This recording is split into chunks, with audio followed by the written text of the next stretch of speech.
I'm going to call you fellow pilgrims, because what we are trying to do today is intensely personal and almost sacred.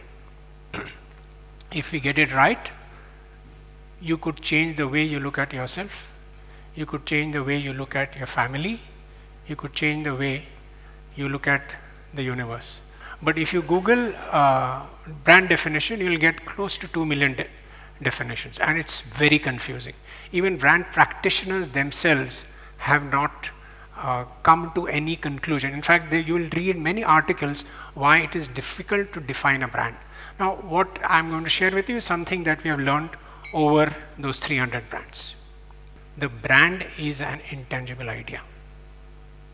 Okay? So let's stick to that rendition. A brand idea can last longer than a human being. So there are many similarities between human beings and brands, but brands do not have a sell-by date. We have average lifespan in India around 70. Okay, you live 80, you'll create some kind of record if you're 100, but brands last much longer. The brand name is not the brand.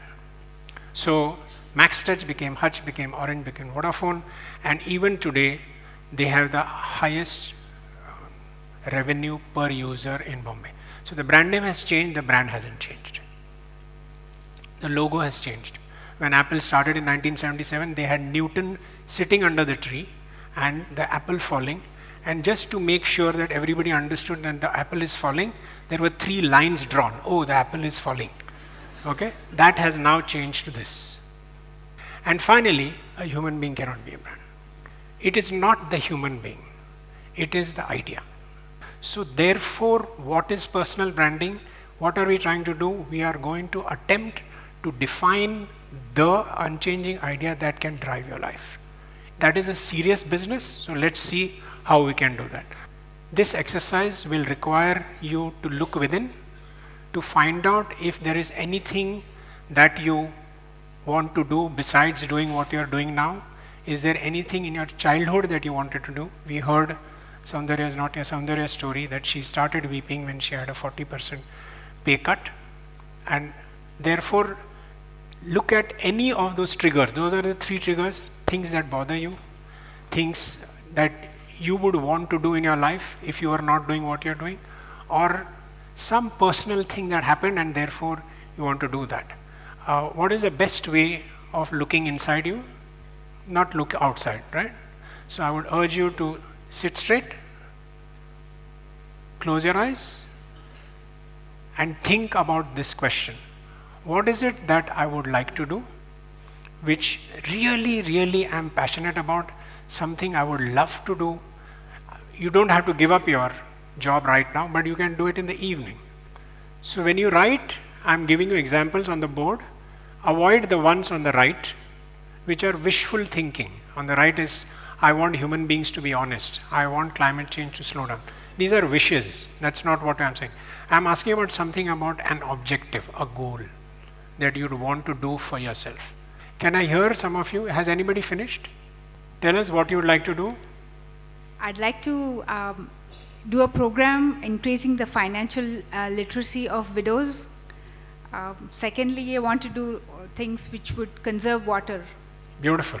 So now I'm taking this as an example. This is not meant to be for all of you. I'm just taking it to build the case, to explain to you the process, right? So I'm sticking to this as my output 1. I want to do something about gender inequality. Okay. Now we are coming to, now that we answered why, let us see how you define your personal brand. There are 3 inputs in defining your personal brand. One is the role you want to play vis-a-vis output 1. So you have written output 1. Now the role can be, for instance, let me see whether I've got examples. No. So the role can be, in the case of the dance girl, it could be an inspiration for others. In the case of the technology girl, I'm sorry to use the word girl, but at my age, at 61, everybody looks like a girl. Even Lakshmi I call a girl. So what is the role you would want to play in achieving this objective? So is the role of a doer? is the role of an empath. I met one young girl, there she is. So Ume says that all people, old or young, in her department, in the government, come to distress with her. Even whether it's at 2 o'clock in the morning, they come to her and pour out their heart. Now, to me, she is what is called as an empath. She just has so much patience that she is able to listen to it. Her role is of a listener. So you can decide what role you want to play vis-a-vis that statement that you wrote. Do you want to do things? Do you want to listen?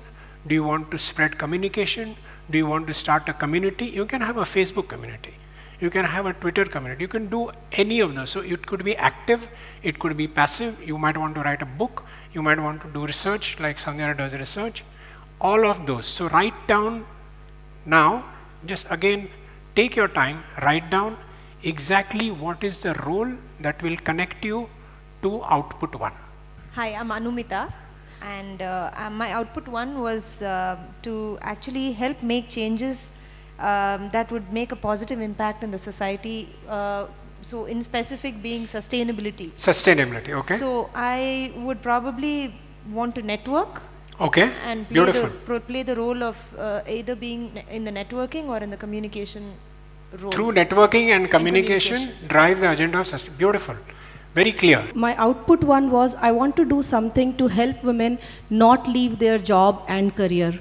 And the role that I have defined for myself is more of a doer, enabler, communicator, where I can work with people, make them understand the importance and help them find what works best for them. So Superb. All what we learn, how we can put it to use. Superb, superb. Okay, exercise 3. You have 12 cards with you all. Everybody has them. These are called archetypes. This is something that Carl Jung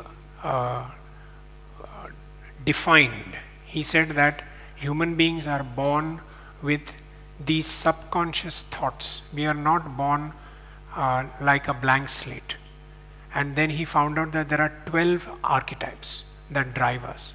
That's what makes us, that's what defines us. There is a gentleman called Joseph Campbell who then refined the idea, and there is a lady called Carol Pearson who then applied it to brands. So I'm going to give you time, go through all 12 cards, find out which is the one card that defines your driving force. So read rather than look. So at the back of the card there are examples, but make sure that you first read the cards. There are 12 cards, read the cards and see the one that actually reflects you, what drives you. Each card represents a belief system, what you believe in. There are 3 lines on top, one which says desire, second which says goal, and third which says strategy. Write down those 3 lines as output 3 on the same page as you have written output 1 and output 2. Output 1 is what you wanted to do, output 2 is the role you are going to play, output 3 is this description: revolution, to destroy the established order, to disrupt, destroy or shock. Whatever the first 3 lines are, write down those 3 lines from the archetype that you have chosen. It says desire, and against that it will say something. Goal, against that it will say something. Strategy, against that they will say something. What is being written under desire, goal and strategy? Those 3 sentences you write down as output 3. Make a box, say output 3 and write it down. Exercise 4, write down your personal values. There are things which you will not give up under any circumstances. So how many of you have pets? So those who have pets will refuse to hurt other animals. My wife loves spiders and ants and dogs and cats. I come very, very low in that list. But she will not allow anybody to harm an animal. That's a value. The other value could be that I will not ever take money for what I share. I will always share completely by myself. but that values cannot be more than 3. So this is output 4. Most values are things which your parents have taught you right from childhood. My mother was ill for 28 years. The way my father treated her taught me that you have to respect your partner for life. He used to pay her a salary. This was in the 1960s. So these are values that I carry on. He would give money to anybody who needed education. So that's the value I carry on. If anybody comes to me and says, "Sir, give me money for education," I will give it so long as I have money. It could be compassion, it could be empathy, it could be positivity, it could be never give up, however hard it is. It could be generosity. I will always share whatever I have. Anybody wants to share? Yes, tell me. Hi, my name is Shamali. The first one is integrity. Second is vault. Second is? Vault. To be a vault. Vault. And the third one is non-judgmental. Wonderful. The first for me is I respect time a lot. Wonderful. I value time. Valuing time, yes, very Yes. nice. Second is I believe what anybody and everybody should help others. So I actually, regardless of what my situation is, even the smallest help I can provide, I provide. Fabulous. And third is I never break promises. If I make, I will make, keep the commitment. Yeah. Absolutely, fabulous stuff. We now have 4 outputs. So in these things I have put down roughly the 4 outputs. So you should have these 4 boxes in front of you. Everybody has output 1 on one side, output 2, output 3 and output 4. Do you have all of this? Everybody has? Yes, no? Everybody has? Okay. Now we come to the absolute crux of today's workshop. So if you look at exercise 2, output 3 and output 4, these 3 outputs are defining what you truly believe in life. That is your brand core. Okay, this is going to take 5 minutes because it's not easy. Even though I have done it 300 times, it's quite difficult. So look at your output 2, look at your output 3, look at your output 4, and that will define a belief system. And you write it as I believe. Let me show you. This is what I had put down, right? Output 1 I had put down as counselor and educator. Output 2 was, if it can be imagined, it can be created, create something of enduring value, express own vision, and all human beings are equal, positivity and setting joy. If you look at that, look at it, stare at it, think about what is the belief underlying these 3 outputs. I've created one for you to understand what I mean. I believe the key to enduring change in human behavior is education. So if you look at the 3 boxes on the left, what they wanted to do is to say that I want to create less gender inequality. Now to create less gender inequality, the belief here is that gender inequality is caused by not being aware of it. So the belief system is that I will create enduring change in gender inequality by educating people, whether it is women or it is men. That is the belief system. So please do look at output 2, output 3 and output 4 that you have personally and see what is the belief system that is under it all. Am I clear? Anybody? It will take a couple of minutes. Try and see what is underlying all of that. All 3 boxes must be in front of you. So the brand core or the belief system connects box 2, 3 and 4 to box 1.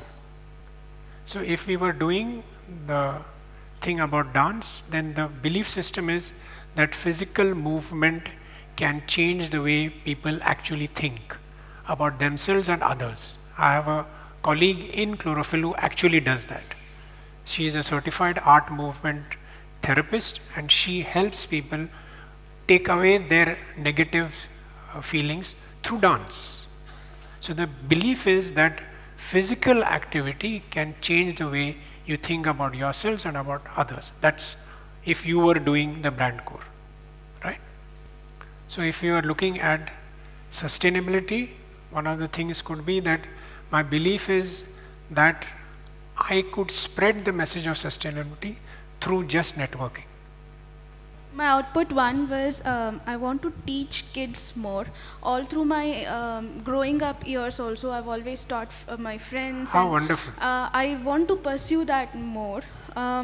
My output two is I've noted down as a doer. I want to become a teacher or more of a professor, maybe do a PhD as well.